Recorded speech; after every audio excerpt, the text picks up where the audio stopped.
Here's the secret of making it a great year. Every day, serve someone. Every day. Every day add value to people. Every day serve one. Every day live the intentional life of doing for others, sometimes what they cannot do for themselves. And if you will put people first and add value to them and serve them, it becomes absolutely amazing what you and I are going to have and achieve, how we're going to help people, and in return, how it comes back to us. Benjamin Franklin said this: "No one is useless in this world who lightens the burden of someone else." If you're helping someone else lift a load in your life, you become a very useful person. Mahatma Gandhi said that the best way to find yourself is to lose yourself in the service of others. But perhaps on this kind of a theme, my favorite quote is from Albert Schweitzer, who said, "I don't know what your destiny will be, but one thing I do know. The only ones among you who will be really happy are those who have sought and found how to serve." Boy, he's right on. The happiest people are not always the most successful people, but they're the ones who serve the best. I've met a lot of unhappy, successful people, haven't you? But I've never met an unhappy person that gave their life of serving and giving and adding value to other people.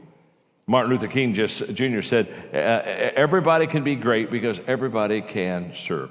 Only one time in the Gospels is it recorded that Jesus said, "Follow me and follow my example." Only one time.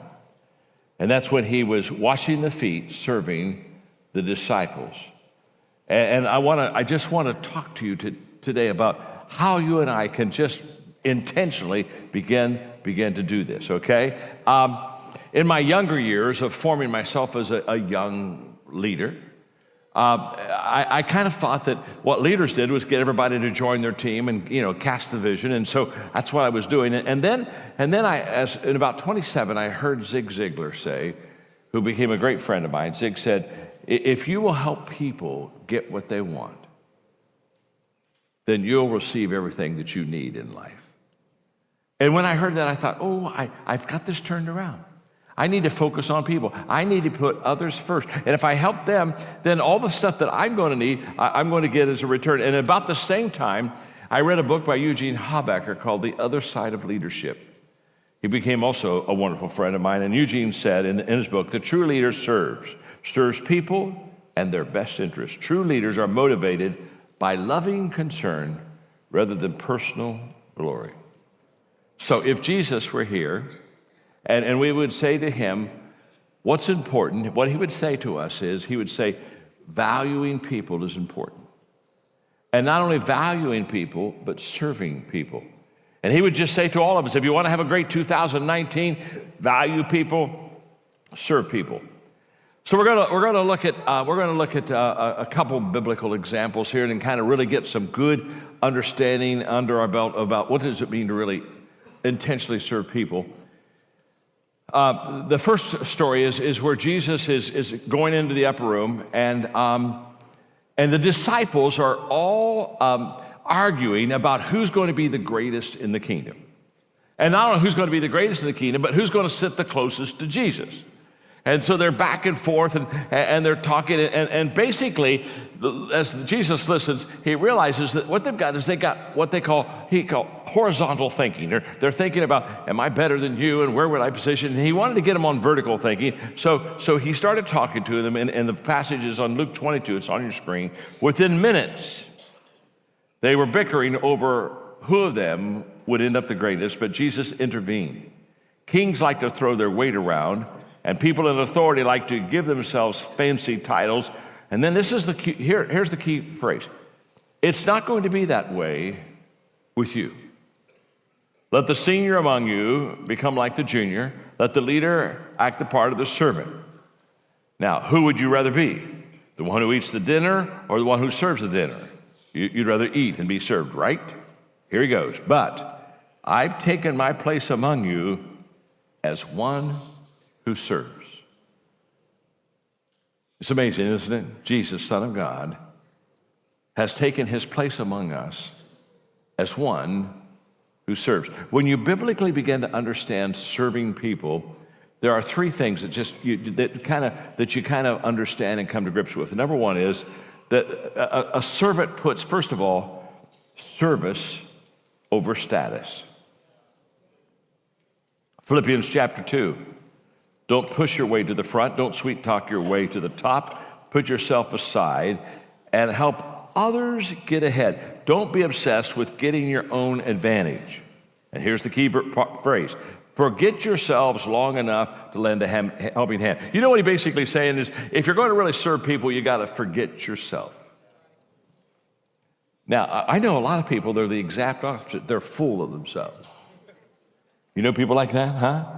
How many of you are sitting beside somebody just like that? Don't. And when you're full of yourself, when I'm full of myself, it's all I can think about is me. And the moment that it gets there, it's all of a sudden everything's going to be centered about who I am, where I am, what's happening to me. And we all have to fight that because we all are basically selfish. We're born selfish. And the illustration, in fact, I've used it here before. If you don't think you're selfish, just let me ask you a simple question. When somebody takes a group picture of you, and you see that picture for the first time, who is the first person? Huh? Who do you look for? I mean, first person. You go right to yourself, don't you? I mean, my gosh, you pass those other 7 people, you go, oh, there I am. And let me tell you what, if you look good, you go, great picture, great. You've judged the whole picture on how you looked. You haven't even looked at the right. Oh, great. And if you don't look good, oh, come on, do it again. Take another picture. Everything is based upon, did I look good or didn't I look good? So this is who we are. One of the reasons why living an intentional life is so important is if we are not intentional, we will be selfish. You know, we got to work at this. If 2019 is going to be an incredible year, you're going to have to look at the year and say to yourself, what can I do to add value to people instead of what are people going to do to add value to me? What can I do to serve people instead of, I wonder who in this next year is going to serve me? We're going to have to do a complete mind shift in that whole process. Service over status. But a servant, secondly, puts character over comfort. In other words, they do the right thing whether they feel like doing it or not. You know, there are two kinds of people. There are the people that do what is right and then feel good, and there are some people who want to feel good before they do what is right. And if you want to feel good before you ever do what is right, you and I will not do a lot of things right because we'll let our emotions control it. But the moment that we say, no, I'm going to do the right thing, and then I'll let the emotion follow. Character over comfort. A couple of weeks ago, right after Thanksgiving, I was teaching on the Good Samaritan, the message on perspectives about possessions. And as we know the story of the Good Samaritan, the man was robbed. He was on the side of the road. He was half dead. The Good Samaritan went over and took care of him. Took care of his wounds, put him on his donkey, took him to a place to recover and paid for it, and took care. And the whole thing that is huge is that the Good Samaritan was willing to be inconvenienced. Now here's the key. If you and I are going to make 2019 a great year of serving people, let me tell you the first thing that's going to happen to you, the first thing that's going to happen is we're going to be inconvenienced. Because when you have to serve people, they don't do it on your time schedule. Mm-hmm. Now, in the Good Samaritan story, the priest and the Levite, what they do? They saw the guy that was robbed, half dead, and they saw him, and they went to the other side of the road, and they walked by, didn't they? They not only walked by, and they walked by as far as they could get from him. And you know why? Do you know why they didn't stop? They didn't want to be inconvenienced. They were going somewhere. They're going down to Jericho. And now, let me tell you what. Because they were good religious people, here's what I'm sure they did. I'm sure they prayed for him. Yeah, I'll bet. Don't you think so? I think as they went on their own way, not taking care of him at all, they said, oh, my God. Oh, Lord, help him, heal him, help him. Send somebody to serve him. Oh, Lord, Lord. Isn't it amazing? Christians can make prayer the biggest cop-out. Sometimes we need to kind of shut up and serve. Just shut up and serve. Character over comfort. And if this is going to be a year where you serve, I will promise you, I promise myself, we will be at times inconvenienced. We just will. And Jesus, he said, look, let me explain it this way. If you want to save your life, what do you have to do? You have to lose it. Yeah. And if you want to be lifted up, you have to humble yourself. And if you want to be the greatest, you got to be the servant. If you want to be first, you got to be the last. If you want to live, you got to die. And I look at that and I said, well, I want to save my life. I want to be lifted up. I got all these things I want. And he says, well, you got to go to the other side. Another thing that servant leaders do is they put we over me. They think of the big picture. And they think of others, not so much of themselves. Okay, in John chapter 13, this is, okay, we got to camp here for a few moments. It's on the screen. Jesus knew that the Father had put him in complete charge of everything, and he came from God, and he was on his way back to God. So he got up from the supper table, set aside his robe, put on an apron, and then he poured water into a basin and began to wash the feet of the disciples, drying them with his apron. Now, we know this story. This is the story of Jesus washing the disciples' feet.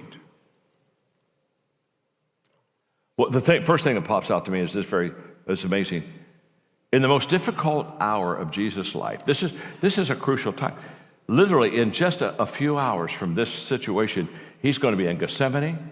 He's going to find out that he has to go to the cross, and he's going to have the Romans come and take him. He's going to go into mockery of a trial. He's going to be beat. I mean, he's coming into his most difficult period that he came on earth. And in his most difficult time, what is he doing? He is serving other people. Well, this is huge. And he takes a basin of water and he washes their feet. Now, interestingly enough, in the Gospels, there's only 2 times that a basin of water is ever mentioned, and it happens to be just connected with these 2 stories right here. Pilate, remember when the people brought Jesus before Pilate and were wanting him to sentence him to crucifixion? And the press kept they kept pressuring him. And finally, remember what he finally said? Okay, look, he said, I think he's innocent. I don't say anything wrong with him. But if you want to do this, then he said, bring a basin of water. And he took his hands in that basin of water, and he washed his hands and excused himself of the responsibility of what he was about to do. Now, catch me. I call this basin theology. Pilate took a basin of water and put himself first. Jesus took a basin of water and washed feet and put others first. That's the difference between how a Christ follower thinks and how a person who lives for self thinks. It's an entirely different world.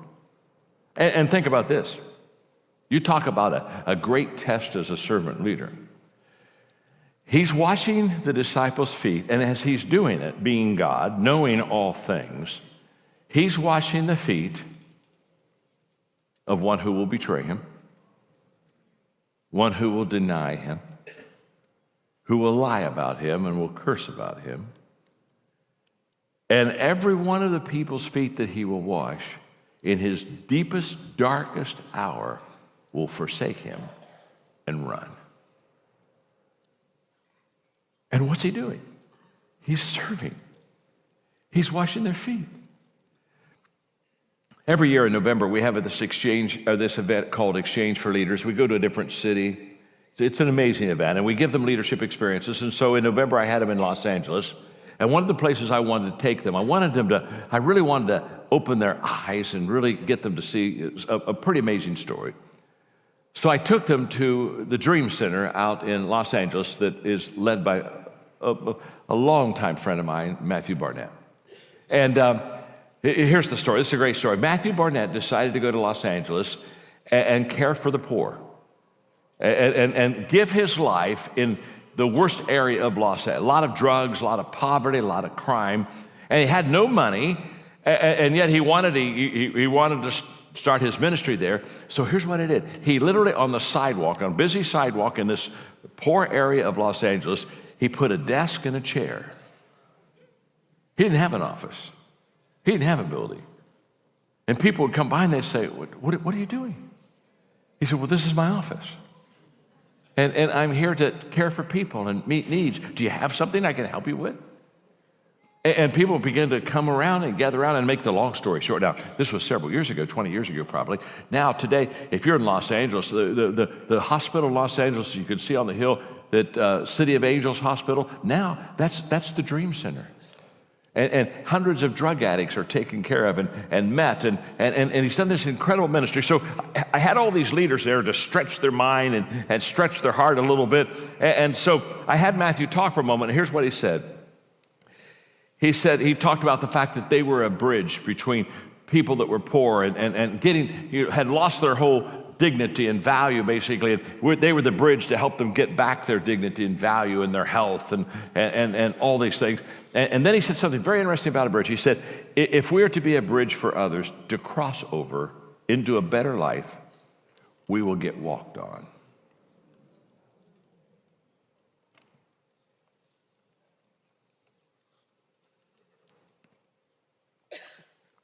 I'm just letting you think about that for a moment. We'll get walked on.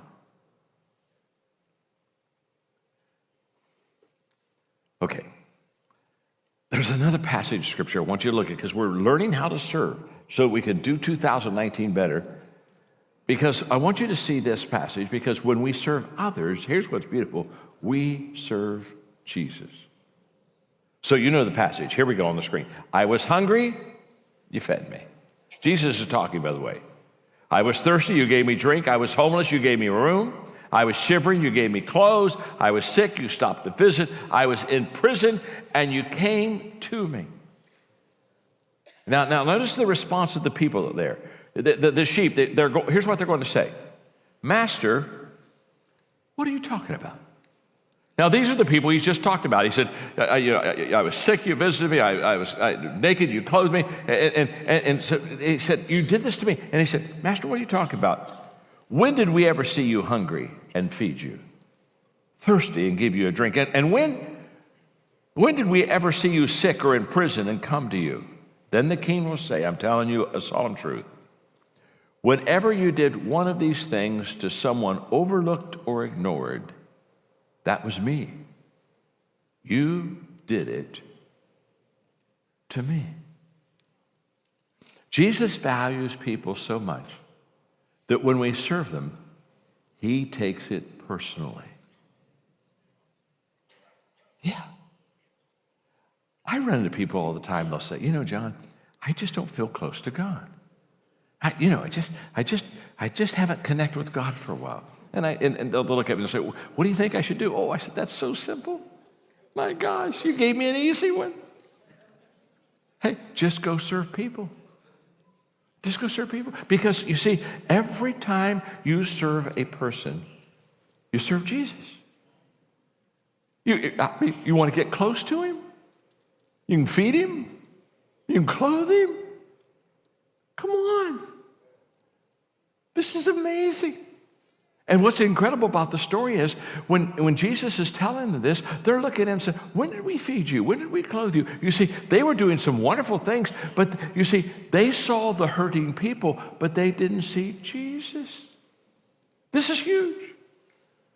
So every day when I serve people, if I come up and hug somebody and just give them an encouraging word, I walk away and I say, wow, just hug Jesus.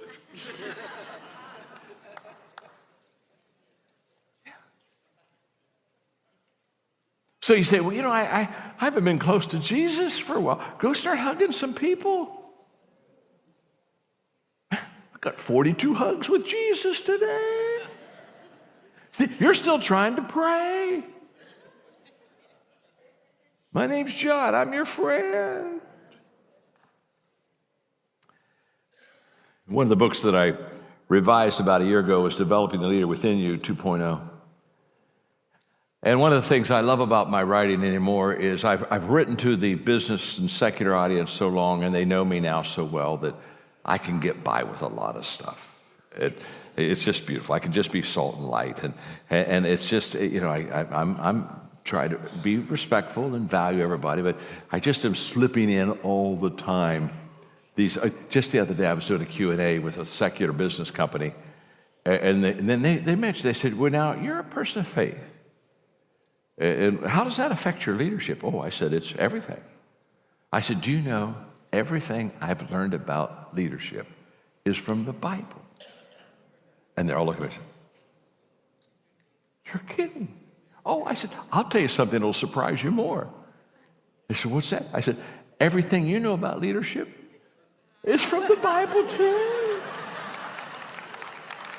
Yeah. It is. Oh, this is so huge. I said, you're good people. You just don't have a clue.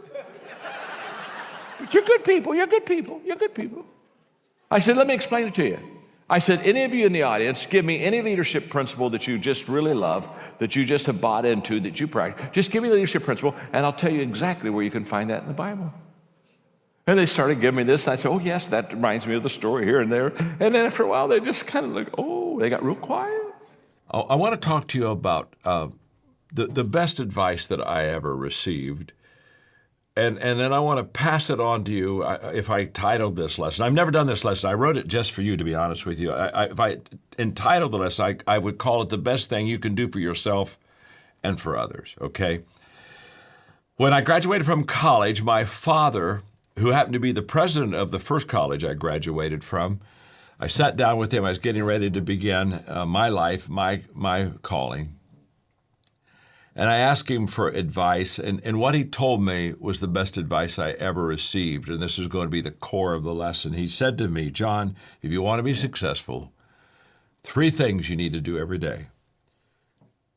Value people, believe in people, and unconditionally love people.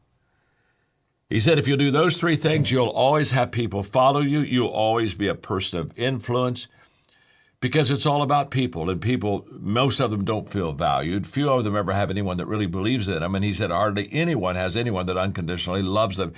And I have taken that advice. Value people, believe in people, unconditionally love people. And in every book I write, I take it through that grid. Every teaching I take, like today, I take it through that grid. I continually remember that in everything I do and everything that I am, I value people, believe in people, and unconditionally love them. Now, my father just died July 4th of this year. He was 98 years of age. The day before he died, I was with him, just the 2 of us alone. And we spent a few hours together, and I began to talk to him about lessons that he had taught me. In fact, that day on my iPhone, I literally would put down a lesson he would teach me, and then I'd say, now, Dad, this is what you taught me, and this is how I've applied it to my life. And there were 29 lessons. The other day, I was reviewing those 29 lessons that my dad taught me, and I think it's, let me count them on my pad, 1, 2, 3, 4, 5, 6, 1, 2, 3, 4, 5. 7 of those 29 lessons were about relationships, about either valuing people, believing in people, and unconditionally loving people. And I'm going to give them to you just quickly. This is not the meat of the lesson. One of the lessons that my father taught me were things such as encourage others, walk slowly through the crowd, see the best in others, remember their names, travel the high road, express gratitude to and for others, unconditionally love them. And when I looked at these lessons that he taught me in life, what was huge was this, that he understood the value of people, and he understood how to give value to people. Now, there's a relationship, I think, between understanding the value of people, and also at the same time understanding how to add value to people. I have a coaching company. It's only 10 years old, but it's now the largest coaching company in the world. I think we have like 35,000 members in about 168 countries of the world. So that's pretty fast growing for 10 years. And when we bring these coaches together every 6 months, we have these major 3-day conferences where we especially bring in new coaches, people that just signed up to be part of our team, the John Maxwell team. And we bring them together, and every time we do, every 6 months, I have this about an hour and a half lecture called JMT. That stands for John Maxwell Team DNA. And I take them through what is the DNA of a John Maxwell team member, because I want them to understand this is who we are. We are creating a culture of people that really add value to people. And the first thing I teach them is this, and I want you to catch it, that we are people of value who value people, and we add value to them. I'm a person of value, but I'm on this teaching call with you today because I value you. I value who you are, what you've done. I value Stephen. I value Erica, all the people that lead your organization. I'm a person of value that values you. So what is the best result? The best result of all of this is that I add value too. If I value myself and I value you, there's an automatic action that I take, and that is that I value you. And the best thing that you can do for yourself and the best thing that you can do for your others is to value yourself, value people, and then add value to them. You see, I wrote another book called Winning with People. And in it, I have what I call people principles. And one of the people principles is what I call the elevator principle, which basically says we either, like an elevator, we either lift people up or we bring people down. And in fact, I could basically summarize any kind of relationship teaching in almost one sentence, and it would be something like this. You and I are either a plus in people's lives or we are a minus in people's lives. We're either adding value to them or, to be honest with you, we're taking a little piece from them. That's just the way it is. And again, this is huge, because when I think about the best thing I could do for myself and the best thing I can do for you is I can value myself and I can value you, because if I can do those two things, if I am a person of value and you're a person of value, then my next response is that I'm going to add value to you. So how do I do that? How does that happen? So let me give you just my little 5-step everyday process of adding value to people. Here we go. Number one, I value people, okay? I go back to the golden rule.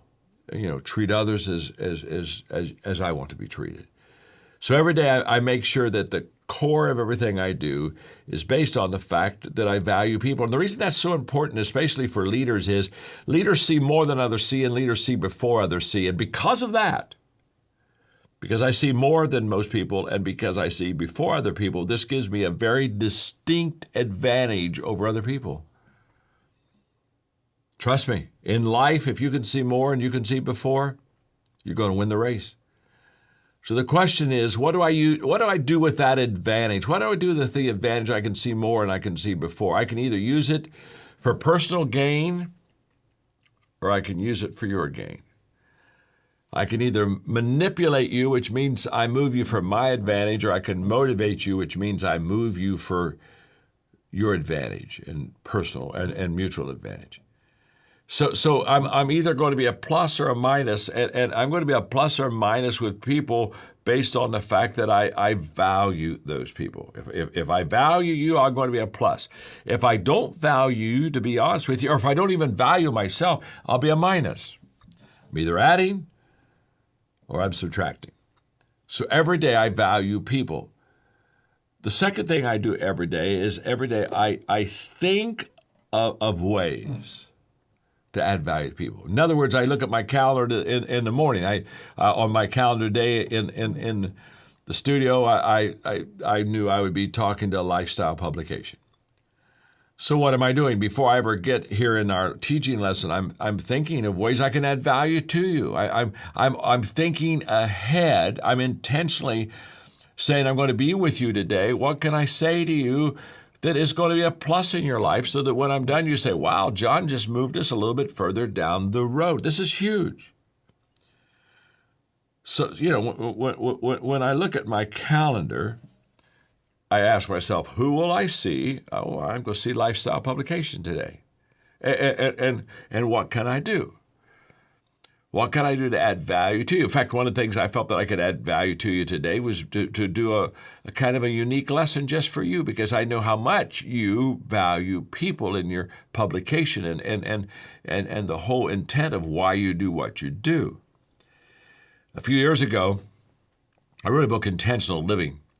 And I was we have 5 grandchildren, and I was working on teaching my grandchildren how to be intentional in adding value to people. So I was having dinner with all 5 of my grandchildren. I was asking what they were going to do the next day at school to add value to people. And our youngest grandson, at that time, I think James was 9, said, Papa, tomorrow when I go to school, I'm going to open doors for people. If I'm near a door and people are coming, I'm going to rush ahead. I'm going to open the door. And when they pass through, I'm going to smile and I'm going to say, have a good day. I said, oh, James, I like that. The next evening, he called me and said, Papa, I had a great day. I said, well, tell me about it. He said, well, remember I was going to open doors and, tell people to have a great day. And I said, oh, yeah, I remember it well. He said, well, I did that. I did that all day. He said, I opened up 47 doors for people today. And smiled and said, have a great day. Now, James is 9, and he's already learning to think ahead of how he's going to add value to people. I want to encourage all of you to look at your calendar, what you're doing tomorrow, see who you're going to see, and ask yourself a very simple question. When I'm with them, what can I do that would add value to them? Wow. Number 3, I not only value people and think of ways to add value to people, but number 3, I look for ways to add value to them. In other words, when I'm with you, I'm constantly looking and saying, what can I do right now to add value to this individual? Wow. Because here's what I know. Who I am determines what I see.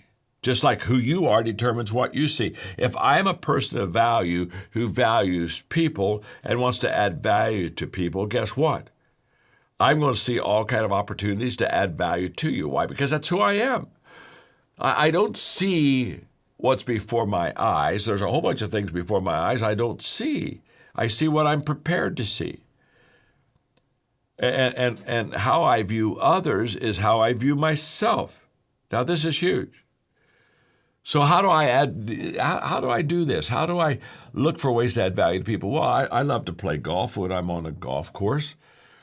One of my desires is to find somebody that's working the ground. Maybe somebody's raking the traps, the maintenance people.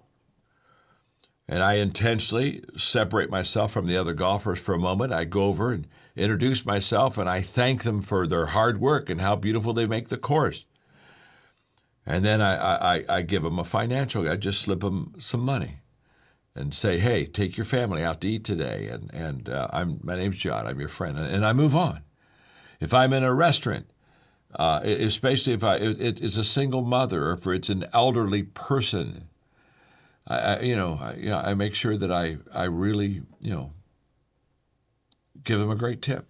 In fact, during COVID-19, I just tip 50% of the meal anymore right now because I know everybody's having a very tough time. Now what I'm just saying is you want to be conscious and look for ways that you can begin to add value to the people around you. These are people I don't even know. In fact, every day I make it intentional that I give something to somebody that doesn't know me at all. I can't benefit at all from them. Okay, the first question I ask anybody that I do know is, how can I help you? What can I do? So every day I value people. Every day I think of ways to add value to people. Every day I look for ways when I'm with them to add value to people. And number 4, every day I do things that add value to them. I not only think and look, but I actually do things. In fact, I ask myself every night, who did I add value to? And how did I add value to them? And I always have a goal, and this is a simple goal, but it's really good. I want to be the first to add value to people. You know, when you're first, you set yourself apart from everyone else. I watch people in the crowd often hesitate, and I often think, you know, if you wait till everybody else does something good before you do something good, it's still good, but you get lost in the crowd. Be the first to help. Be the first to add value. I try, and so I become a person of action. So when I see that there's action needed, while other people are asking themselves, well, should I do this? I've already made up my mind because I prepared my mind. My mind has already been made up. You know, my mentor, John Wooden, used to say, John, when opportunity comes, it's too late to prepare. So I've already made my mind. So every day I value people, think of ways to add value to people, look for ways to add value to people, do things that add value to people. And finally, number 5, every day I encourage others to add value to people. In fact, that's what I'm doing right now. For all of you of Lifestyle Publications, I'm encouraging you to now begin to follow this process, because it's the best thing you can do for yourself, but it's also the best thing that you can do for others. I encourage you to be a person of significance, not just a person of success. Now, success is wonderful, it's important, but success is pretty much about me. It's very personal. It's how well I do in life, and how well I provide for my family and my home, and it's all about me. Significance is all about others, and I want to encourage you to become a person of significance. As you're in this incredible world of publication, I want to encourage you to constantly, intentionally add value to other people. I've known a lot of successful people that were not happy, but I've never met a person that does significance, that literally pours their life into others, that they're all fulfilled. They're all having a sense of inner deep satisfaction because they know it's not about them. In fact, Stephen talked about our training of leaders around the world, and we have a fairly large international presence. And in one of my companies, one of my nonprofit organizations, we do transformation through values training in other countries. We're only going to the country when we're invited by the president. We're in 3 countries now. We're getting ready to go into 2 more countries. We have 22 presidents that have already requested us to come in to be with them. And so I take my coaches on these trips. These coaches, they pay their way because they want to add value to people. They want to do what this teaching's all about because they know it's the best thing to do for themselves, the best thing to do for others. And so we go to train these facilitators of these transformation tables. We'll go in 5 days, train 25,000 facilitators. And I tell my coaches, I say, okay, now you've come to add value to people. You're living this life of significance. It's a beautiful thing. I said, but let me tell you this, by the end of the 5 days, you'll know that they added more value to you than you added value to them. While you gave yourself, while you lost yourself in them, you found yourself. And I would like to talk to you today about what every child needs. Because you see, we're all children. We may be grown children, we may be parents of children, we may be grandparents of children, but we started into this world as children. And perhaps the greatest need, perhaps the greatest felt need in the world today is how can we add value to children?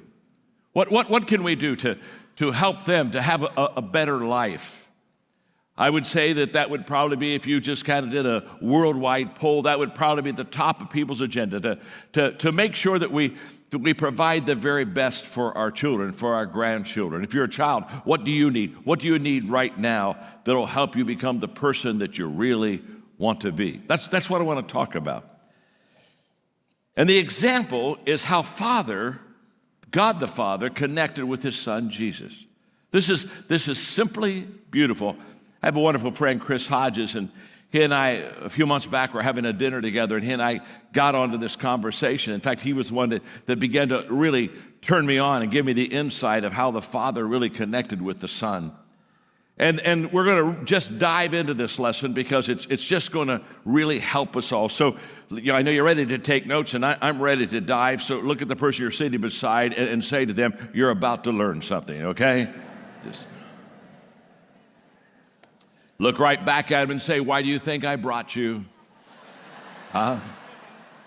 Here we go. There were 2 times that God spoke to other people about his son. One was baptism, and one was at the Mount of Transfiguration. And we're going to look at those two times because that's where God physically, visibly, gave a response to how he felt about his son in front of other people. So let's go with baptism. First of all, coming out of the message again, the moment that Jesus came out of the baptismal waters, the skies opened and he saw God's Spirit. He looked like a dove descending and landing on him, and along with the Spirit, a voice. This is my son, chosen and marked by my love, delight of my life. Now we're going right over to the Mount of Transfiguration. This is where Peter, James, and John, they saw Jesus, Elijah, and Moses. Here's the passage. Just then a light, radiant cloud enveloped them, and from deep in the cloud a voice. This is my son, marked by my love. Listen to him. In these two settings, Jesus heard from his Father what every child needs to hear from their parent.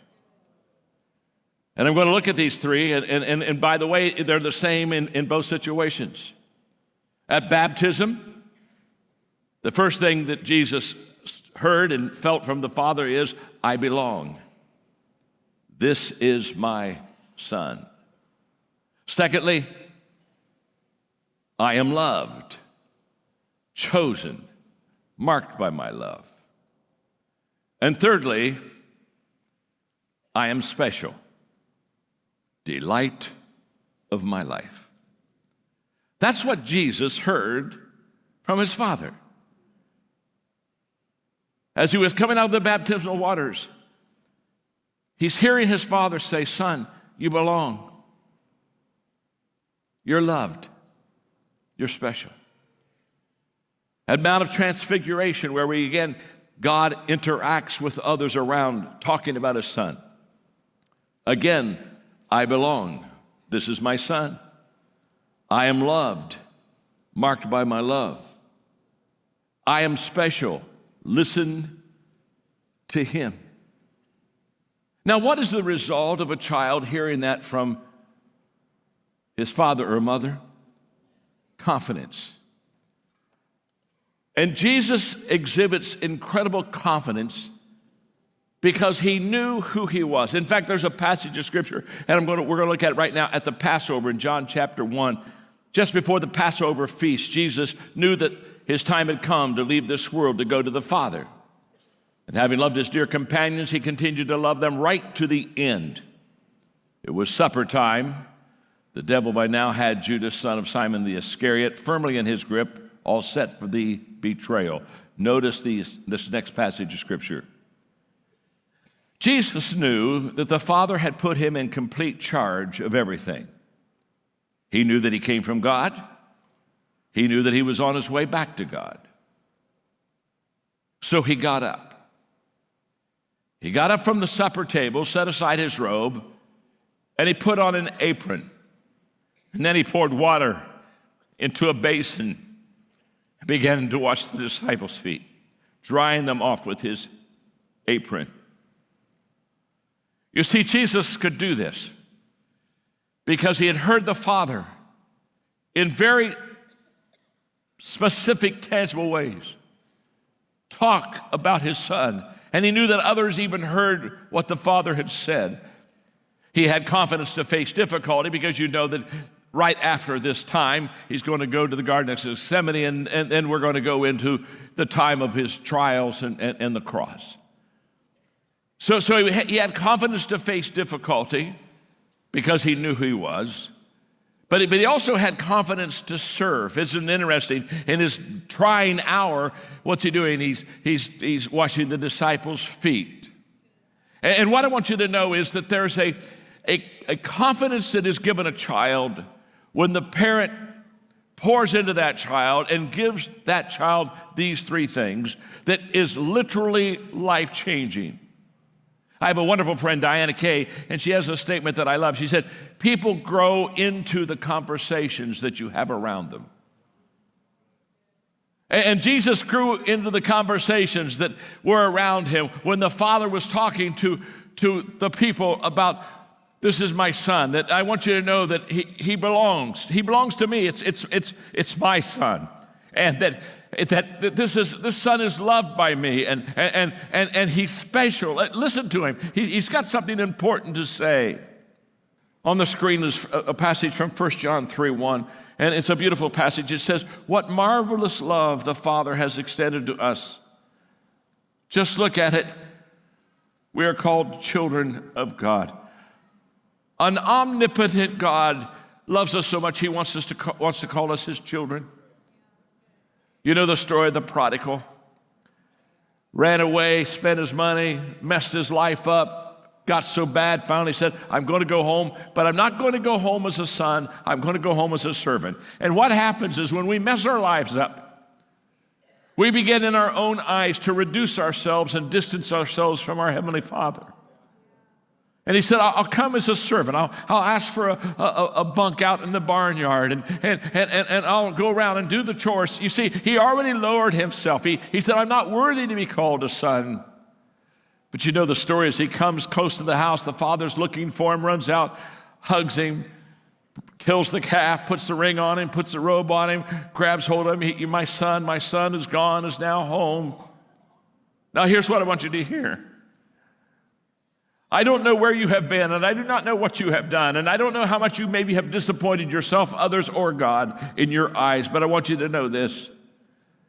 You may think that at best you could have a servant relationship with the Heavenly Father, but he has never considered that.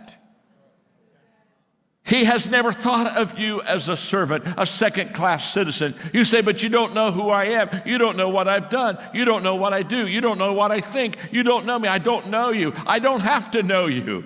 I know the Father. I know God the Father.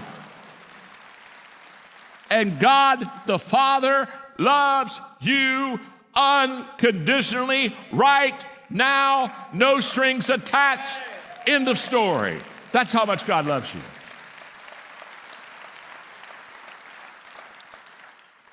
And I just want you to know that he's always waiting and ready like the Father. You may not be ready, you may not be looking, you may not be waiting, but I'm here to tell you the God that I am talking about, the God that I know, the God that has changed my life and can change your life, the God that I'm talking about, he is standing at the end of the road with his arms out, and he is waiting for you to come to him no matter who you are, no matter what you have done. He is waiting for you to come to him.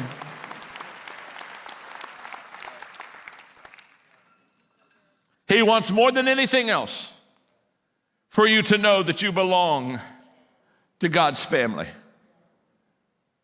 But he also wants you to know that you're loved. Look at the passage in Ephesians 3. And I ask him, Paul was praying here, that both feet planted firmly in love, that you'll be able to take in with all the followers of Jesus the extravagant, and they are extravagant dimensions of God's love. Reach out and experience its breadth, test its length, plumb its depths, rise to its height, live full lives, full in the fullness of God. He said, I want you to know and experience the extravagant love of God. He said, the breadth. What's the breadth of God's love? That means it's everyone. God loves everyone. You say, what do you mean God loves everyone? God loves everyone. Everyone? Everyone. And as God's children, we need to love everyone too. Everyone. Everyone. The length of his love is it goes on forever. It never ends. It never ends. There's no end to his love. The depth of his love is it reaches as low as you have been and then a little bit lower to pick you up. And the height of his love is all about your potential. Once you become his child and you have that sense of belonging, now that potential, that height of his love is just going to take you and lift you to a whole new level. And then thirdly, God wants you to know how special you are. One more passage, Ephesians chapter 3. How blessed is God. And what a blessing he is. He's the Father and our Master, Jesus Christ. And he takes us to the high places of blessing in him. Look at these next two words. Long before he laid down earth's foundations, he had us in mind. He had settled on us as the focus of his love, to be made whole and holy by his love. Long, long ago, he decided to adopt us into his family through Jesus Christ. What a pleasure he took in planning this.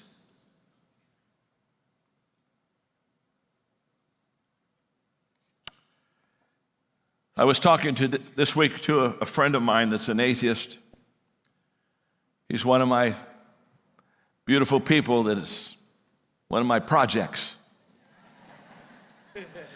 Sometime I'm going to just do a whole evening on people that I dearly love that are hard cases in the kingdom. And he's an atheist. So we were talking, and he was getting vulnerable, and I was sharing, and I've developed years of trust with him now. And so he was being fairly open with me, and he got to the place where I could sense that I could say this to him, and I called him by name. And I said, this is not his name. I said, Joe, I know you don't believe in God, but I can tell you really miss him.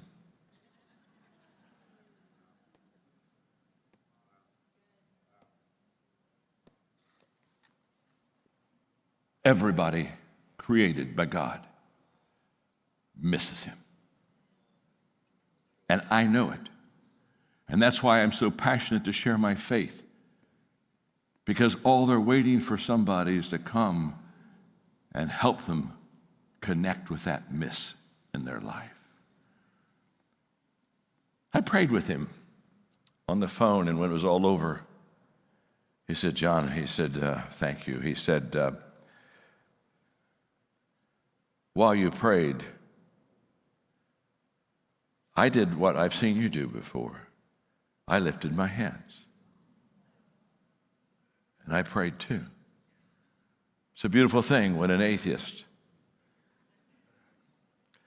I love this. I just love this. This is my world, folks. It's wonderful when an atheist lifts his hand. You see, yeah.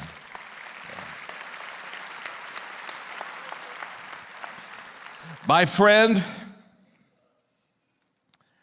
I don't know if you believe in God or not,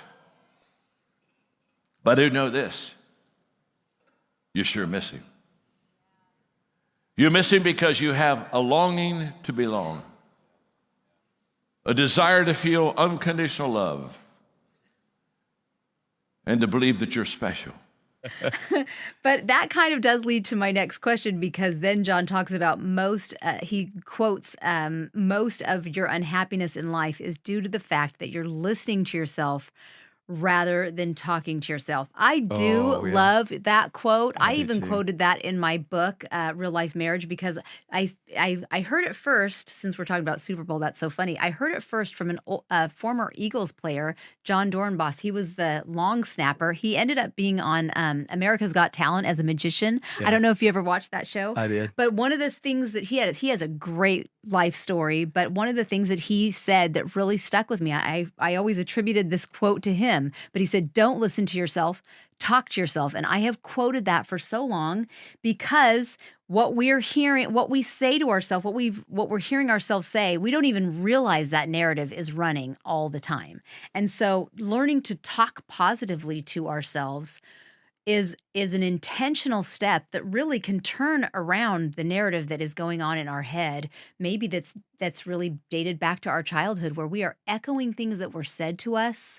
I'm getting into relationships here, but things that were said to us as children that we've come into an agreement that we're allowing to run through our head, and that we now speak to that is a powerful thing. And so I'm curious for you, in that positive attitude kind of thing, what are the kinds of things that you say to yourself to encourage yourself, Mark? Yeah, So one is always the favor. So I'm a person of faith. You guys know that by now. Listen to the podcast. The favor of the Lord is so real. When I Mm, think about what I get to do on a daily basis, I mean, I get to hang out with John Maxwell. For 20 years, I've been riding shotgun with him and helping people. And I mhm. realize the significance of what I do. Yeah. It's humbling, but it's also extremely invigorating because I Yeah. couldn't have gotten here. I mean, there's no way that I could have orchestrated the life that I live. There's no Right. way. There Right. is no way. No I mean, way. let's start with the incredible community that I live in. So Mhm. the United States, I enjoy that. I enjoy some of the rest of your countries out there as well. I love the state of Georgia. It's nice. People talk like me. That's really nice to be around people that talk like me. We understand each other. That's right. But I love my community, Buford. And I go, what's the chances that I could have made just a series of good decisions and ended up with so much favor, so much Mm, blessing? And so mm. the first thing that I work hard on is to make sure that I recognize I'm living a life that is almost euphoric. Mm, And it's keeping that in perspective so that I never get entitled.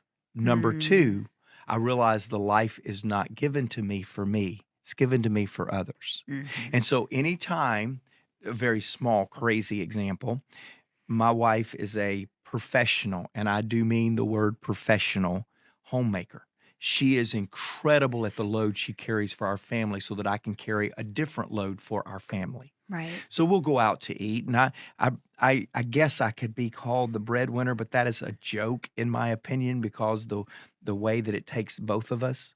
But we'll go out to a restaurant, and invariably, we've taught our family this. Everybody that goes with us, friends or family alike, they always go, thank you, thanks for the meal, thanks for the meal. It's just a real, probably Southern thing, but everybody thinks. My Mhm. wife will go, hey, Mark, thank you, and I go, Stephanie, thank you. I never Mm. want to be seen that I am the provider for our family. Number one, I want them to see God's the provider, but number two, I want them to see we are the provider of each other. Uh-huh. So there's not a time that does not go by that we go out to eat or something like that, that all of our family thanks me or Stephanie, and Stephanie and I thank each other. And so Yeah. that's a very simple thing to say, Mhm. hey, whoa, whoa, whoa. This is not something I carry alone. I encourage myself by realizing it's bigger than me and it's not just for me. And then the final thing that Hmm. I really work hard at to make sure that I will encourage myself is to ask myself how to multiply it. Mm. It's never a destination. Oh, okay, phew, got enough money in the bank now. Oh, this car is just nice enough. Oh, thank goodness for this home. And it's not greed that drives that. It's a sense of greater abundance so that others can be blessed in a greater way. That's And good. so I never want to be satisfied with, I've arrived or I've got enough. And it's always the hope for more, bigger, better, not from a greed, but from a Mhm. stewardship standpoint that keeps me from getting discouraged. I love that. First of all, it blows my mind to read that quote from Paul McCartney when he read that quote saying that they wrote a song every day, no matter what happened. I am sure there are some songwriters out there or some, people who write for a living. I'm sure that is very impressive and crazy, but is there any, that's why he's Paul McCartney. That's why they were the Beatles, because every day they did the work, they put in the work. So I was just curious when he said that. I wonder, what does Mark do every day? Like, in order to benefit, where is your sweet spot and your part of leadership that you really put in your time and effort and energy and heart and soul? What do you do every day? So there's two things. John teaches the rule of five, and we could get into that whole subject. Maybe we Mhm. will at another time. But there's two things that come to mind every single day that I attempt to do. One is I attempt to grow myself every day. At the end of every evening, Tracy, every evening I ask myself, where did I grow today? Mhm. Now, if growth is a requirement, growth is an expectation, and you look for ways to grow, most days I can identify something that challenged me to growth, to improvement. So what have I done? I've won at what I was trying to do. So every day I experience a win because every day I attempt to grow in some area. The second thing I try to do every single day is I try to add value to someone. Now, for me, let me tell you what adding value to me means. It means to motivate and inspire people to reach the next level of potential in their life. So my goal today, I'll finish up the day at some point later on and I'll go, did I add value to people? In my mind, Tracy will go immediately back to this podcast episode. You and I partner with John Maxwell. We partner with Jake Decker, our podcast producer, to inspire people to reach the next level of potential. And I'll smile, I'll sit back. If it's very late, I'll lay my head on the pillow and I'll go, I added value today through the podcast that Tracy and I recorded. Having said that, if you have that mindset, that's how you make winning a habit. Now, I've had days to where I made bad business decisions. I've lost dollars, in fact, millions of dollars. I've misled somebody or frustrated somebody. But if I put into my day, today I want to add value to people, I want to grow myself, I have found that I have made winning a habit by focusing on those two things. I love that. And I have a question before I get to, I'm going to jump to the end and ask a question because it ties to what you just said, but then I have a question for the middle of what he was teaching on. So if you're listening, you're thrown like, that was the end of what he said. But at the very end, John talked about in order to prepare and process correctly, he needs to pull away from things. And he listed, I don't know, six things that he needed to pull away from. And at the very end, he talked about occasional high performance versus consistent high performance, and then paying the price every day. Now, if you guys are like me and you're like a type A person and you hear that, the first thing that I think of in all transparency is I think that sounds overwhelming because I'm already all systems go in so many things. So now if I can think of myself as like bringing high performance to everything I do. But let's not forget the very first thing that he said is what is good to do versus what is best. So there are a ton of good things to do that come at us every single day. And having the discipline and understanding of what is the best, it's a lot of good stuff. That's one of the biggest learning lessons for me as a leader is learning that there are a lot of good things that I have to say no to in order to do the best and to bring my high performance consistently every day, that it needs to be, just to the things that are the best things, or else I'm kind of going to waste my time. Like John will say, I do 3 things well. And I have a team around me who is great at all the things I'm not great at, but he works really hard to do those 3 things well. And so I think it's freeing and something not to miss that we aren't just supposed to bring high performance to every single thing we do in the day, but really to the things where where we'll get the most return. Am I saying that clearly? I mean, I know that's a lesson John always speaks to us. Well, I love that you brought this up because what we do is we mystify success. Yeah. We put a mystique to high performers. We look at John Maxwell on stage and we go, wow, that guy's incredible. I bet you it's awesome to talk to him at 4 a.m. I've talked to him 4 a.m. And most of the time, 4 a.m. is not this great orator that is communicating this beautiful, memorable message. It is, Mark, why can't we get XYZ done? Now, right. I say that because we mystify the performance. We put a mystique on the performance and don't realize that John is the same guy that says you need to be consistent in high performance. He's the same guy that teaches you can't be 100% all day, every day on That's everything. Right. Yes. And so John is not speaking in paradoxes there. We take a point that should be meant to improve our consistent aspiration of high performance, and we cause it to lose credibility because we think we got to do that all day long. Yeah. And it overwhelms us. Tracy, I've been around you. We've traveled the world together as co-board members in John's nonprofit, and you supporting John and I through all the different things that you do. You are a high performer consistently. And so I'm glad you brought this up because if you, knowing you like I know you, are sitting here hearing John teach that today and go, man, I'll never measure up to high, consistent performance, then certainly there are others in our podcast family that's feeling the same way. And I'm just going to challenge you.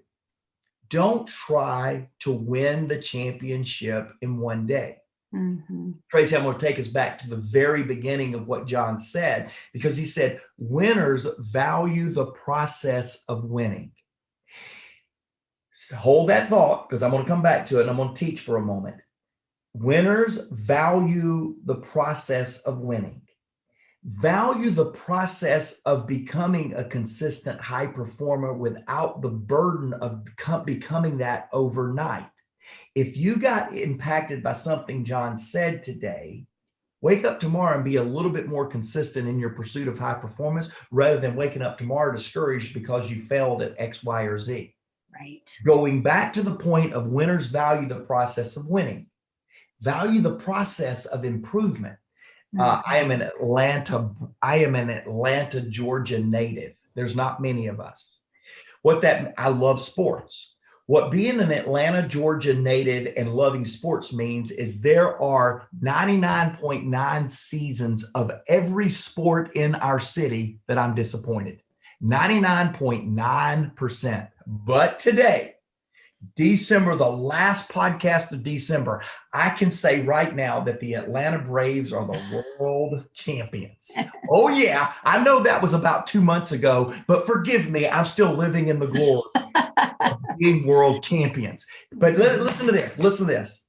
I'm thinking, as we record this podcast, I'm thinking of the interviews with our coach and with a couple of our champion performers right after the World Series. And I don't know if any of you stayed up East Coast past midnight to hear the interviews, but I did. This is again because I was reveling in the moment.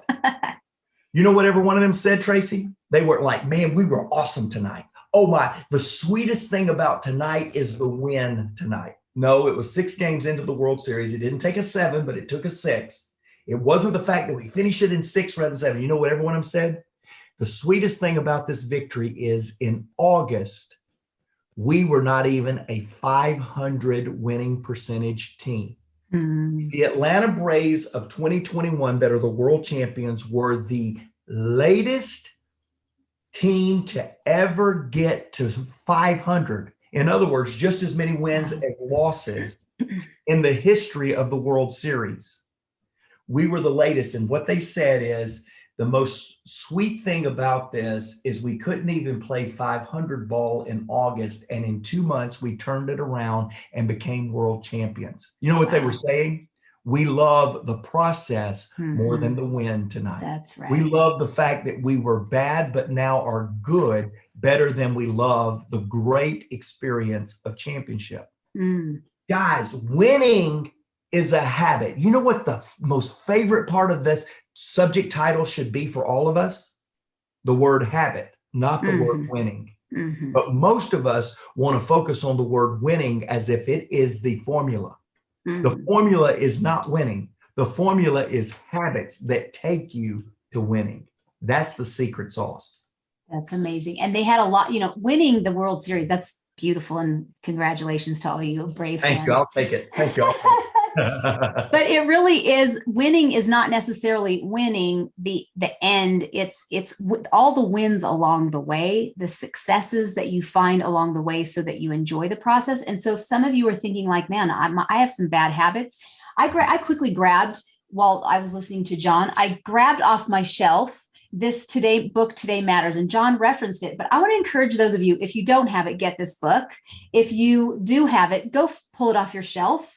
And it's like, this is what it'll look like on your bookshelf, red and white. And so for those of you who are watching us, but in the first page, before he even gets to chapter 1, he says, just for today. And he makes a list of 20 things maybe, and 20 things to do. So if you're like, I'm not really sure how to create healthy habits. I've just been one of these people who, like Tracy, tries to go 100 at everything. And then I realized I don't need to go 100 at everything. Mark talked about when we travel for transformation to these countries, and, we are with the people and you're all giving 100%. And then you get back on the bus and you go to the next event. And on the bus, we're all very kind of well, John is talking and teaching always, but in that moment, we're kind of quieting ourselves because we don't need to be at 100 when we're on the bus. And so there's those moments in the day where you can give yourself permission that you don't need to bring 100, except for those moments where it really is going to bring the biggest return. So if you're looking for a launch pad for that, or to try to wrap your head around those habits that Mark talked about, open up Today Matters and look at Just for Today, the list that he put there, which I think is so powerful. There's this quote, Albert Einstein says, try not to become a man or woman of success, rather become a man or woman of value.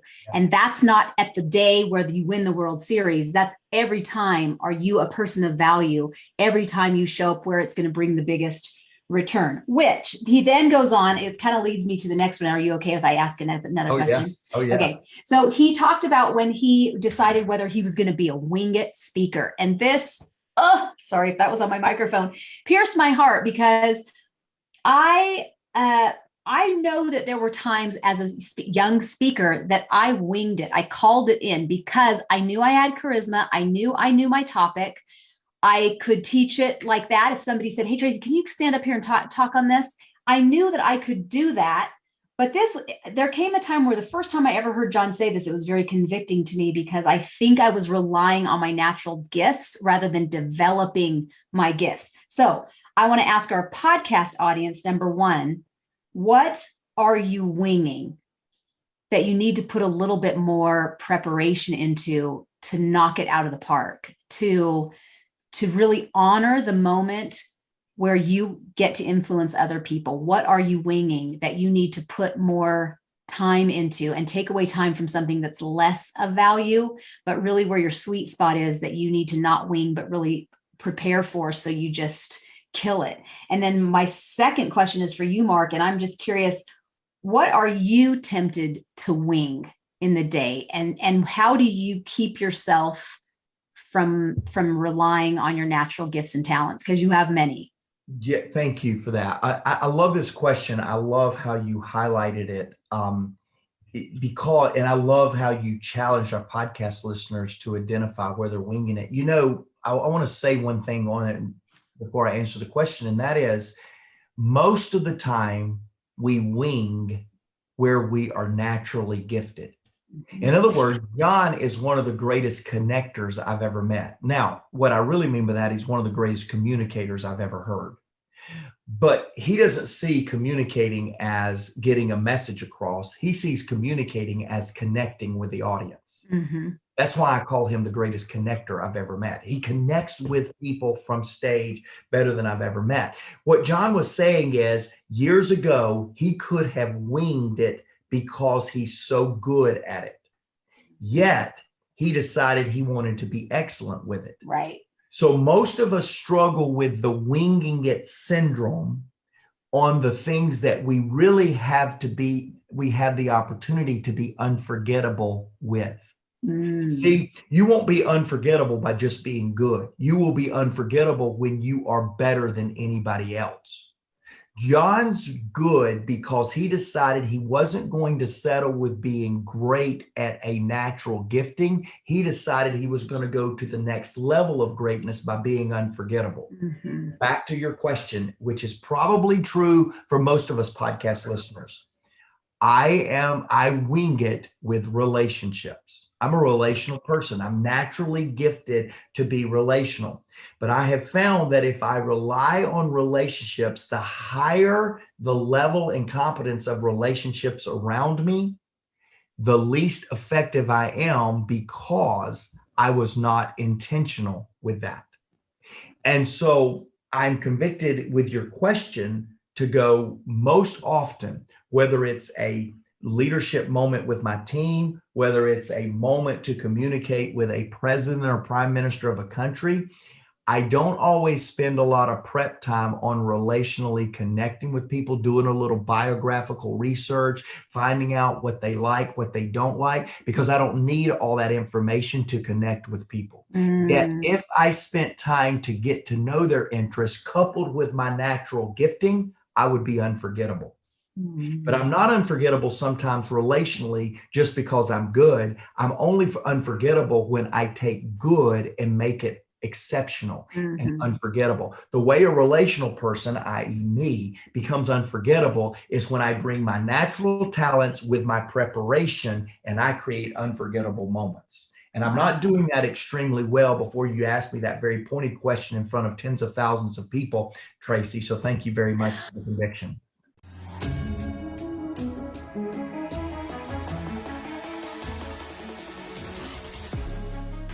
Welcome to the Maxwell Leadership Executive Podcast, where our goal is to help you increase your reputation as a leader, increase your ability to influence others, and increase your ability to fully engage your team to deliver remarkable results.